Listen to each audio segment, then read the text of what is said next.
Ekonomi Digital Islam IDE berpotensi menjadi pemacu utama membangunkan industri dan bidang pertumbuhan baharu di Malaysia dalam tempoh beberapa tahun akan datang. Menteri Komunikasi dan Digital Fahmi Fadil berkata IDE mempunyai potensi yang besar dari segi nilainya dan Malaysia mampu untuk menjadi jaguh dalam industri ini. Memperkasa ekonomi digital Islam ini yang akan kami fokuskan dalam BIS Malaysia petang ini. Teruskan bersama saya Faiz Syairah Nizam untuk 30 minit yang berikutnya.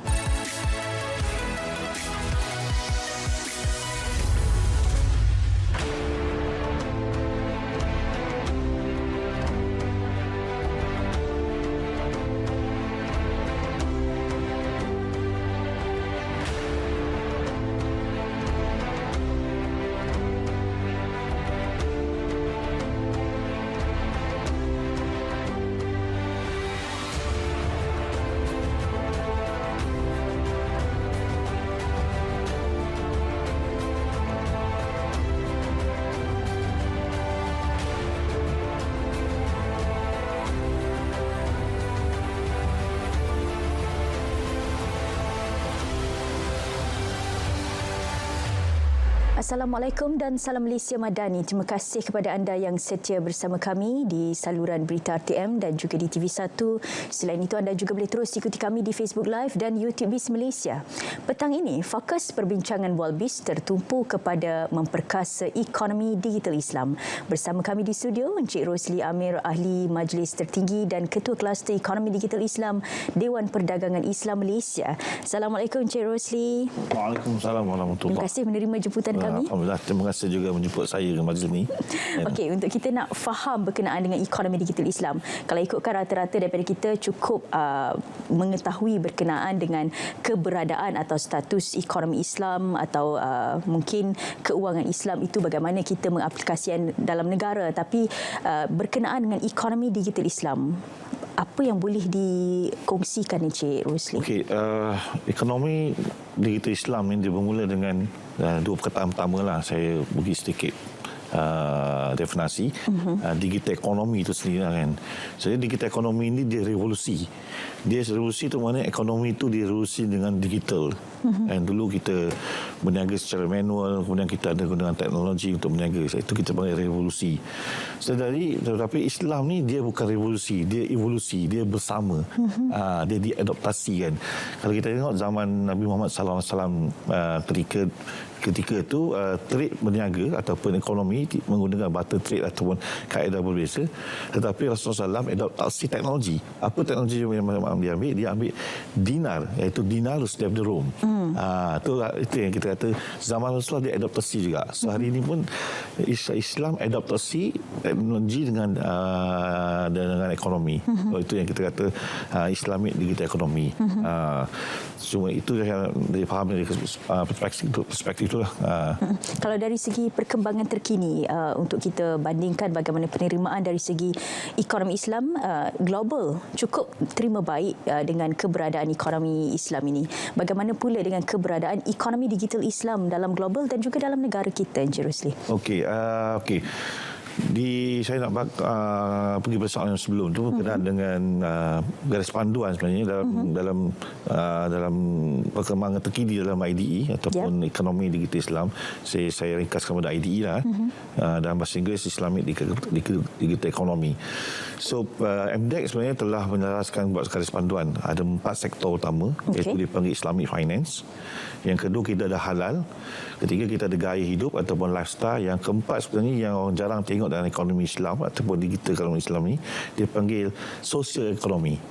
Social ekonomi ni actually dia adalah kepada 3 instrumen finance yang penting, iaitu wakaf, sedekah dan juga zakat. So itu sebenarnya pun dalam Islamic digital ekonomi. Dan perkembangan ni sebenarnya sangat membantu kita. Contohnya dalam kes saya sendiri, kutipan yang kita dapat buat melalui TIP ataupun online pada tahun 2021 ketika pandemik 100,000. So digital telah membantu untuk mengutip lebih banyak lagi. Kan. So itu jawab soalan yang seterusnya berkenaan global ni. Sebenarnya Malaysia telah berada dalam dalam tempat pertama 9 tahun betul-betul adalah Islamic ekonomi. Bukan digital Islam ekonomi. 9 tahun betul-betul. Dan kita sebenarnya jauh meninggalkan actually negara-negara lain. Itu kan. Jadi ini nombor satu dalam 9 tahun betul-betul ini mengikut Global Islamic Economy Indicator. So dan dua sektor utama iaitu Islamic Finance dengan halal kita mendahului dengan dan peringkat global. Lifestyle ada sedikit dan sosioekonomi sebenarnya baru lagi. Sedikit global lah. Okey, Cik Rosli sebagai Ketua Kluster Ekonomi Digital Islam yang kita faham dalam kajian atau mungkin sebagai Ketua Kluster, apa sebenarnya segmen-segmen yang dikaji yang mempunyai kepentingan dan potensi terhadap IDE di Malaysia? Okey, kami di Dewan Perdagangan Islam Malaysia ni kita tertumpu sebenarnya lebih kepada beberapa perkara ni iaitu dari segi syariah compliance. Itu pun sebenarnya di dalam IDE dia terlibatkan syariah compliance. Yang kedua juga kita juga involve dalam beberapa peringkat fintech ni untuk digital ni iaitu dalam infak ataupun solution berbentuk kutipan secara online. Itu kan. Okey, kalau kita nak faham pula dari segi bagaimana landasan negara dalam memperkukuh sistem melalui agenda kerajaan, kerana kita faham kerajaan bukan sahaja memberi laluan kepada pembangunan keuangan dan pembangunan ekonomi negara, kita memberi juga pendekatan kepada sistem-sistem ini terhadap sistem Islam, melihat kepada pembangunan ekonomi terhadap pembangunan ekonomi digital. Apa sebenarnya momentum landasan yang berada dalam negara kita? Adakah kita berada dalam keadaan yang cukup stabil atau mungkin ada penambahbaikan yang boleh diberikan, Encik Rosli? Dalam kes ni, sebenarnya kerajaan telah memainkan peranan yang besar melalui agensi beliau, agensi kerajaan iaitu dipanggil MDEC. Tapi dulu lagi MDEC lain. Sekarang nama MDEC pun dah tukar. Tahun lepas MDEC dah tukar pada Malaysian Digital Economy. So dalam MDEC sebenarnya mereka rebranding balik dan mereka keluarkan dua sektor utama tahun lepas. Tak cerita tahun ni, tahun lepas. Iaitu dia keluar sektor MD rantau dan MD trade. So itu. Tetapi alhamdulillah tahun ni melalui MDEC juga selepas mengadakan workshop dengan pihak industri, dia keluarkan MD Tasri. So dia mengiktiraf syarikat-syarikat yang menjalankan aktiviti IDE. So itu satu benda aktiviti yang baik lah. Maknanya pengiktirafan tu seperti mana dulu dia ada MSC status kan. So sekarang dia MD Trustee, Tashri dia panggil. Benda ni diumumkan pada conference yang dibuat IDE pada bulan lepas yang dirasmikan oleh Menteri Komunikasi dan Digital, tu yang Fahmi Fazli. So MD Tashri ni dia dah iktiraf 5 syarikat tempatan. Yang mana mereka ni lah mempopulari dan juga bawa ke hadapan. Dan insyaAllah mereka juga dicadangkan untuk dieksportkan IDE Malaysia ni keluar negara. So itu memang langkah kerajaan yang dah ambil. Dan MDEC juga telah keluarkan yang seperti saya maklum tadi, ada 4 sektor, iaitu sektor pertama tadi ialah Islamic Finance, kedua halal food, ketiga lifestyle. Lifestyle ni merangkumi fashion moderate, merangkumi travel Islami, merangkumi kosmetik. Yang ketiga itu social ekonomi, iaitu bahagian 3 tadi, itu zakat, wakaf dan juga sedekah. Ini 3 instrumen dalam social ekonomi IDE. Di awal perbincangan Encik Rosli ada kongsikan Malaysia antara negara yang terbaik dalam pembangunan Islamic Finance, Islamic Economy, dan kini dalam IDE. Kalau kita nak bandingkan dari segi kajian dari kluster IDE di Malaysia ini, apa mungkin perbezaan yang boleh Encik Rosli kongsikan kepada kita berkenaan dengan jurang atau mungkin perbandingan sekiranya Malaysia lebih baik daripada negara-negara luar, apa kebaikan atau mungkin potensi Malaysia ada lebih daripada negara di jiran? Kalau sekiranya tidak, apa sebenarnya jurang yang masih perlu kita isi? Di dalam report saya sebut tadi, Global Islamic Economy Indicator yang telah dilaksana pada tahun 2022, baru lagi sebenarnya, Malaysia telah mendapat markah ataupun scoring indication sebanyak 207.2 berbanding jurang yang seterusnya iaitu negara yang kedua Arab Saudi hanya mendapat 97.8. Kita berbanding dengan Arab Saudi. So kita 100% melebihi Arab Saudi. Itu yang kedua. Okey. Selepas tu UAE pun dalam 90.2, Indonesia di nombor 4 68 je. So jurang tu memang sangat beza lah. Kita tengok. Yang benda ni sebenarnya momentum ni kerana ada dua faktor utama. Iaitu kita telah lebih dari 30 tahun dalam Islamic Finance. Okey. Iaitu kita dengan Bank Islamnya zaman PMX kita ketika dia berneraju sebagai Timbalan Menteri, itulah sebenarnya momentum tu bermula, iaitu 30 tahun dulu. So memang ketika tu ketika PMX kita menjadi Timbalan Menteri, memang dia lah yang mempelopori dan mengusahakan untuk Islamic Finance. So alhamdulillah hari ini kita nombor 1 di situ. Kalau di dalam Islamic Finance, markah kita 426.9 berbanding Arab Saudi pun 218. Lebih So memang 100% juga. 100% juga. Yang kedua, yang champion yang kita ada sekarang ni, yang kita dapat ke depan ialah halal food juga. Begitu juga. Okey. Dan kita tahu halal food kita telah diekspor bukan sahaja di dalam dengan negara Islamik, tetapi negara tidak Islam, terutama macam Jepun. Jepun memang ada permintaan tinggi untuk halal food kita. Tapi untuk sektor yang lain seperti mana sektor farmasi ke kosmetik, ada kita agak terbelakang sikit. Yang ni cabaran kita yang patutnya secara global ni, yang kesempatan ni yang perlu kita ambil. Sedangkan kita banyak local kosmetik produk kan, yang sebenarnya kita boleh gunakan teknologi dan kita boleh kita ada R&D kita. Ya betul, untuk kita bawa ke luar negara. Yang ni agak ke bawah sikit. Mungkin produk macam Simplicity ke mungkin berjaya lah ke luar negara, tapi banyak lagi lokal produk yang kosmetik yang belum diketengahkan. Yang ni mungkin saya nampak kerajaan boleh membantu untuk mengekspor, sebab saya tahu spending wanita ke atas kosmetik ni tinggi kan. So sepatutnya boleh kerajaan membantu untuk menaikkan segmen farmasi dan kosmetik. Kajian ada, kalau dalam kita ada 4 sektor dalam Global Islamic Economy Indicator, dia ada 6 sektor. Islamic Finance, halal, Muslim Friendly Travel. Masa Muslim Travel kita nombor 1 juga. Okey. Tapi perbezaan tak jauh lah dengan yang lain. Dan fashion kita jatuh nombor 3, pharmaceutical nombor jatuh bukan nombor ke belakang. Dan actually media pun tak kurang juga. Media pun actually Islamic IDE dalam media nombor 1 juga. Kalau diikutkan kita punya jangkaan atau mungkin sangkaan berkaitan dengan perubahan kepada Islami itu dah cukup baik secara lokalnya. Tetapi kalau kita nak kejar dari segi penerimaan global, kita mungkin kita nak berbicara berkenaan dengan kerjasama apa lagi yang boleh kita lakukan agar Malaysia ini bukan sahaja dilihat dari segi negara membangun, tetapi kita juga negara yang sudah membangun dalam IDE. Mungkin boleh dijelaskan Cik Rosli sedikit? Ya, yang ini sebenarnya kami bawa kerjasama di PIM dengan negara Turki actually. Okay. So alhamdulillah kita berjaya membawa produk Malaysia, laundry, self service tu ke dalam Turki. Alhamdulillah salah satu usahawan Malaysia telah berjaya memasang di Istanbul 11 outlet.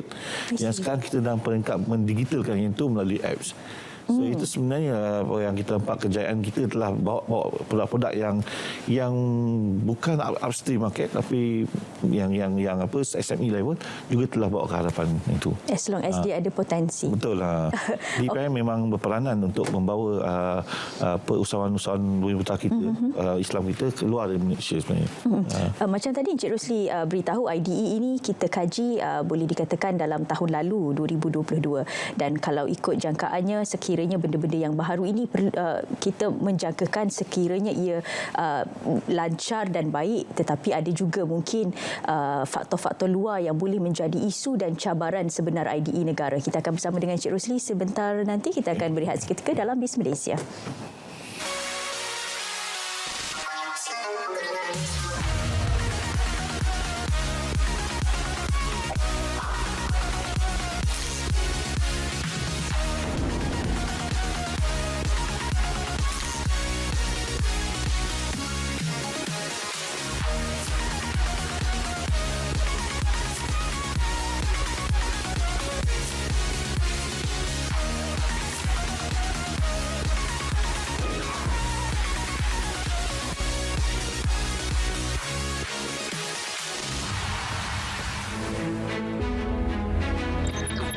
Penegasan pertama, lonjakan pertumbuhan ekonomi.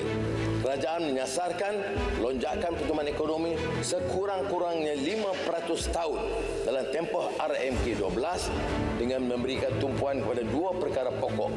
Pertama, memperkukuh produktiviti dengan menyegerakan peralihan kepada industri bernilai tinggi dan menerima guna teknologi termaju, mempertingkat bakat kemahiran. Produktiviti pelbagai faktor MFP secara purata dijangka menyumbang sebanyak 42.8% kepada pertumbuhan KDNK dengan produktiviti buruh dijangka mencatatkan pertumbuhan 3.8% tahun. Kedua, kerajaan berhasrat menjadikan Malaysia sebagai destinasi pilihan utama para pelabur dengan memperkukuh daya saing. Langkah utama adalah meningkatkan persekitaran perniagaan menerusi penambahbaikan peraturan perniagaan termasuk melalui unit My Mudah. Langkah ini secara langsung merancangkan pelaburan langsung domestik DDI yang secara bersinergi akan menarik lebih banyak FDI. Pelaburan swasta disasarkan berkembang sebanyak 6.4% setahun atau purata RM300 bilion setahun dalam tempoh akhir RMK 12. Berpuluh tahun telah pun kita mengadaptasi ekonomi Islam dalam negara. Dari segi bagaimana pengaplikasian dalam setiap segmen ekonomi negara ini termasuk bagaimana produk-produk Malaysia juga kini telah pun menjadi satu produk kebanggaan global yang membawa tema kepada Islamic product dari segi bagaimana kita memberi pendekatan Islam dalam setiap yang dihasilkan dalam negara kita. Namun apa perkara yang perlu kita faham berkenaan dengan perkembangan ekonomi Islam ke arah ekonomi digital Islam IDE, dan keadaan ini perlu untuk kita perjelaskan bagaimana dari segi isu dan cabaran yang kita hadapi, bagaimana untuk mempromosikan produk-produk IDE Malaysia ke bahagian lokal dan juga antarabangsa. Kita masih bersama dengan Encik Rosli Amir, Ahli Majlis Tertinggi dan Ketua Kelas Ekonomi Digital Islam Dewan Perdagangan Islam Malaysia. Encik Amir, dari segi promosi, cabaran kita apa sebenarnya yang perlu kita berhadapan untuk memastikan produk-produk Islamic Malaysia IDE, produk IDE Malaysia ini mendapat perhatian global, kerana yang dikongsikan Encik Rosli, Encik Amir tadi berkenaan dengan ada beberapa segmen yang belum lagi memenangi hati global berkenaan dengan Islamic tourism, berkenaan dengan kosmetik. Bagaimana? Dari segi tourism, negara kita sebenarnya kita sebut Islamic friendly. Kerana kita ada banyak faktor-faktor kuat ya, seperti tempat ibadah kan, ataupun kita punya tempat makan kita yang boleh rata-rata semua halal kan, berbanding dengan negara-negara Islam yang lain. So yang ini sebenarnya sepatutnya kita boleh leverage lah, ataupun kita boleh guna pakai perkara ini untuk mempromosikan produk inbound supaya bila orang dari luar mereka boleh datang, boleh datang. Sebab yang ini yang tidak dipromosikan sesabarannya kat situ, mana mungkin peranan pihak yang berkewajipan ataupun tourism board sebagainya mungkin boleh bantu mempromosikan, mengenengahkan IDE itu sendiri ke peringkat luar ke dalam Malaysia. Dan untuk produk-produk kosmetik pula, kita ada banyak produk-produk lokal yang mana berjaya lah di pasaran Malaysia, dan banyak founder-founder produk pun berjaya menjual produk mereka, tapi tidak dapat di pasaran luar. Jadi mereka tak dapat perlu kerjasama bersama mungkin agensi dalam dan luar negara. Ya, biasanya ini kita ada macam kita di PIM, kita ada kerjasama dengan negara luar, macam DP, Dewan-Dewan Perniagaan di negara luar, dan kata kerjasama itulah seperti mana saya bagi contoh tadi berkaitan dengan laundry. Kita kerjasama dengan Dewan Perdagangan di Turki bersama kita. Atas kerjasama itu kita bawa usahawan kita ke luar negara dan membawa laundry, teknologi laundry kita ke sana. Dari segi strategi yang dilihat ketika ini, kalau orang kata teknologi ekonomi digital itu mudah kerana kita mempunyai setiap segmen digital telah pun berada di tangan masing-masing dan mudah untuk kita akses apa sahaja. Dari promosi itu, promosi pun bukan promosi yang dahulu secara konvensional, ia promosi secara digital. Strategi yang terbaik dan tercantik yang boleh kita lihat sebagai satu jalan utama mempromosikan produk IDE negara. Ya, kalau kita tengok perkembangan hari ini, media elektronik dulu, tapi sekarang ni dia dipanggil social media. Ya. Dan kita ada ramai influencer yang terpercaya lah. Contohnya Khairul Amin kan. Dia dan mungkin melalui dia sebenarnya kita boleh promosikan because dia ada viewer yang ramai kan.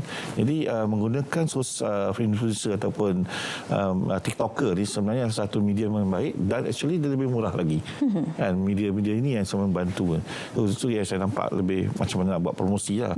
Dan mereka juga adalah produk-produk Malaysia yang dalam kategori teknologi kan, dan Islam yang kita boleh bawa mereka. Influencer itu sendiri adalah satu produk kita yang kita boleh bawa keluar. Betul.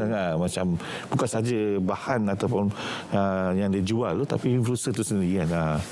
Konten itu adalah konten yang membawa brand Malaysia ke luar negara. Kan. Okey, kalau kita hari ini, hari-hari kita berbicara mengenai ekonomi madani, model ekonomi madani. Kalau kita nak tahu, ia adakah bertepatan dengan konsep model ekonomi madani dengan ekonomi digital Malaysia macam mana? Okey, 6 teras dalam madani. Teras madani iaitu kemampanan, kesejahteraan, daya cipta, hormat, yakin dan ihsan. Tetapi ada satu lagi sektor dalam dia dipanggil ekonomi madani. Ekonomi madani ni actually dia nak lebih pada rakyat, nilai rakyat dapat ditingkatkan. So dalam itu ada dua kerja yang dia nyatakan, iaitu pertama ialah bagaimana tata kelola dan juga kaedah penyampaian. So IDE selaras ataupun memang IDE ini menjadi pelengkap pada ekonomi madani. Sebab apa? Dua faktor tersebut iaitu tata kelola penyampaian. So dua ni teknologi memang memudahkan dan mempercepatkan penyampaian dan juga sistematik. Dia tata kelola tu. Jadi memang melengkapi ya. Jadi memang apa yang hasrat PMX kita untuk melaksanakan ekonomi madani itu dia selaras dan dia pelengkap kepada tu. Ini juga memang dinyatakan oleh Wabi Fahmi bahawa ekonomi madani berteraskan pada pendekatan berpusat komuniti. Itu memang dinyatakan. So dia alhamdulillah memang itu selaras lah. Dalam satu landasan juga sebenarnya. Kalau kita nak cakap dari segi penerimaan, dari segi syarikat tempatan, penerimaan daripada usahawan tempatan terhadap produk IDE, kita ada satu badan R&D dalam MDEC untuk kita faham produk-produk ini perlu dibangunkan agar ia selari dengan permintaan pengguna dalam IDE. Bagaimana penerimaan dari segi syarikat-syarikat yang berada dalam lokasi tempatan kita terhadap IDE Malaysia? Penerimaan mereka bagaimana? Secara amnya penerimaan itu dalam IDE itu memang mudah. Cuma saya nak menyatakan dari segi isu dan cabaran lah pasti. Tapi kos untuk digital itu mudah. Tapi untuk jadikan mereka Islamik, iaitu kalau dalam halal industri, dia kena ada halal certification. Actually ini cabaran hari ini lah. Kos menghalalkan persijilan tu dia ada dua perkara, tinggi dan juga ambil masa. So itu sebenarnya SME ni yang kecil-kecilan ni ataupun micro atau SME sendiri ada kesukaran mereka. Apabila pihak kerajaan ataupun jadi kerajaan nak mengenengahkan itu, bila tengok kita tak ada sisi halal. Tapi dari perspektif satu pula lagi, dari segi syariah compliance, sebenarnya syariah compliance pun adalah kos yang tinggi. Mana nak melantik pun macam kalau kita tengok hari ni yang syariah compliance perbankan atau insurans, jarang kita dengar SME ni dia ada syariah compliance. So kos yang tinggi dan ada proses yang agak banyak sikit. So itu cabaran kalau pihak agensi kerajaan nak bantu. Sebenarnya itu yang loophole ataupun yang jurang di situ yang patutnya yang isu yang patut dinikan lah. Yang boleh dicadangkan untuk memudah cara? Okey, ini kalau tengok dari segi cadangan, pembaharuan atau penambahbaikan kepada syariah compliant. Orang faham syariah compliant ni macam bank je, atau orang faham insurans. Tapi sebenarnya syarikat pun perlu syariah compliant. Tapi bila syarikat perlu syariah compliant, contohnya MLM produk, syarikat-syarikat MLM, dia perlu syariah compliant. Dia ada kos yang tinggi. Jadi cadangan saya sebenarnya, kita boleh mudahkan dulu. Kita boleh panggil syariah sekolah kita buat dia macam ada level 1, level 2, level 3. Dia tidak semestinya terus jadi jam tu level syariah compliant yang atas. Dia boleh mula sebagai self syariah. Sebagai contohnya, apa parameter syariah? Salah satu parameter syariah, dia wajib menggunakan perbankan Islam. Jadi benda tu mudah. So dia tukar je. Faham? So dia boleh self syariah dulu. Ataupun perbankan Islam juga diwajibkan ke atas kaki tangan dia menggunakan perbankan. So benda tu dia boleh suruh secara asas cukup. Okay. So benda tu tak perlulah diletakkan kita, kita kan terus pergi peringkat atas kan. Jadi saya ada cadangan sebenarnya kalau ada portal yang mana kita orang ramai boleh dapat atau SME boleh dapat dan boleh daftar self syariah dulu. Okey. Lepas yang kedua mungkin upload dokumen dan sebagainya, dia audit yang tu dia bagi level kedua. Jadi kos jadi kecil lah. Dia kena pergi lantik syariah advisor, lantik benda tu semua kan. Jadi benda tu satu kos yang tinggi lah. Jadi itulah sebenarnya cabaran dia dan penambahbaikannya itu. And maknanya ia jadi waktu yang lama sebab pendokumentasian agak lama. Dan memerlukan kepakaran mereka kan. Padahal ada benda yang mudah, iaitu perbankan Islam untuk syarikat, perbankan Islam untuk ni tidak mengambil pinjaman beriba. Mudah je. Mana level tu boleh dimudahkan. Kan? Cuma saya ada satu lagi perkara yang adalah di PIM kami cuba ketengahkan untuk pembaharuan dan penambahbaikan IDE. Orang tengok IDE ni dari segi Islamic digital ekonomi. Dan yang bila kita faham je pasal Islamic ekonomi digital, kita akan terbayang pertama perbankan. Dan mereka syariah compliant. Cantiklah, tak ada isu lah. Dan kita pun dah berjaya 20-30 tahun. Yang kedua, halal food. Tapi saya suka satu lagi, di PIM kami suka kalau kita boleh ketengahkan lagi benda yang penting. Selepas kita tahu kita perlu ada akidah, kita ada syariah, yang ketiga adalah adab. Adab tu sebenarnya satu benda yang sangat besar juga hari ini. Kan? Adab dalam Islamic digital ekonomi. Yang itu orang tak ketengahkan.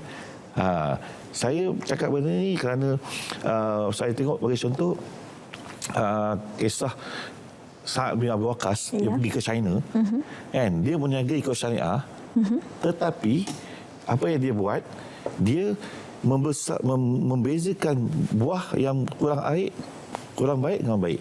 Itu tidak syariah, itu adab. Hari ini kita boleh buat, tak ada orang bezakan. Buat orang tu yang kualiti yang ni tak ada. Dia sama je.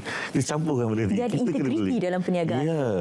So the highest part of this adab in business is integrity. Macam syariah satu. So integrity ni akan pertama sekali dia akan menjauhkan rasuah. So bila kita letakkan adab ke hadapan, selain daripada syariah, selain daripada hukum, selain daripada akidah tadi, dan kita educate masyarakat ataupun peniaga, dan kita akan ada perniagaan lebih baik. Dan syariah ni, integrity, the worst, satu benda yang sangat penting adalah trust lah. So dah ada trust di antara peniaga dan pembeli. So kami memang cuba membawa isu adab ni sebenarnya. Dan saya tertarik dengan Tan Sri Rozali Ismail, dan dia ada satu Mahat Hafiz. Tan Sri Rozali Ismail ni adalah seorang corporate, maknanya dia mesti fikir macam-macam lah. Dan dia ada tahfiz, tapi motor dia simple je. Dia ada tahfiz yang lebih pada benda-benda tu. Dia punya motor dia adab dulu baru ilmu. Itu sebenarnya adab ilmu dalam perniagaan Islam itu penting kerana ia membawa satu jenama yang cukup baik dalam Islam. Terima kasih. Itu waktu yang kita ada. Encik Rosli Amir, Ahli Majlis Tertinggi dan Media Ketua Kluster Ekonomi Digital Islam, Dewan Perdagangan Islam Malaysia. Untuk itu, BIS Malaysia berakhir di sini. Assalamualaikum. Salam Malaysia Madani.